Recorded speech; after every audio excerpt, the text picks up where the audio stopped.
सोलापूर शहरातील गजबजलेले आणि श्रद्धेचे स्थान असलेल्या रूपाभवानी मंदिर परिसरातील नाल्यामध्ये मंगळवारी सायंकाळी एका अनोळखी महिलेचा मृतदेह आढळून आला। सायंकाळी 4:30 ते 5च्या सुमारास ही घटना उघडकीस आली असून त्यामुळे परिसरात खळबळ उडाली। मिळालेल्या माहितीनुसार रूपाभवानी मंदिराच्या बाजूला असलेल्या नाल्यात एक मृतदेह तरंगताना काही नागरिकांना दिसला। त्यांनी तातडीने या घटनेची माहिती पोलिसांना दिली। माहिती मिळताच जोडभावी पेठ पोलीस ठाण्याचे पथक घटनास्थळी दाखल झाले। पोलिसांनी नागरिकांच्या मदतीने मृतदेह नाल्यातून बाहेर काढला। मृत महिला अंदाजे कोणत्या वयोगटातील आहे आणि तिचा मृत्यू नेमका कशामुळे झाला हे अद्याप स्पष्ट होऊ शकलेले नाही। मृतदेहाची ओळख पटवण्याचे काम पोलिसांकडून युद्ध पातळीवर सुरू आहे। पोलिसांनी आसपासच्या परिसरात कोणी महिला बेपत्ता आहे का याची चौकशी सुरू केली आहे। घटनेचा पंचनामा केल्यानंतर पोलिसांनी मृतदेह शवविच्छेदनासाठी सोलापुरातील श्री छत्रपती शिवाजी महाराज सर्वोपचार रुग्णालयात पाठवला आहे। सध्या या घटनेचा अधिक तपास जोडभावी पेठ पोलीस करत आहेत।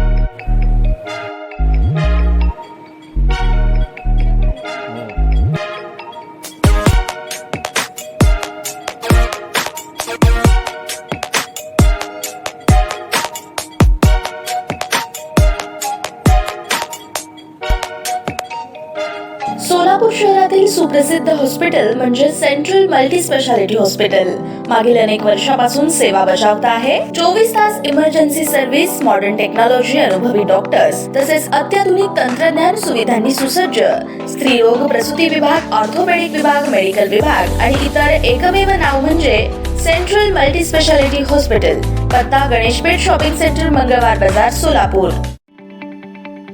ताज्या बातम्या पाहण्यासाठी प्राईम महाराष्ट्र न्यूज चॅनलला सबस्क्राईब करा।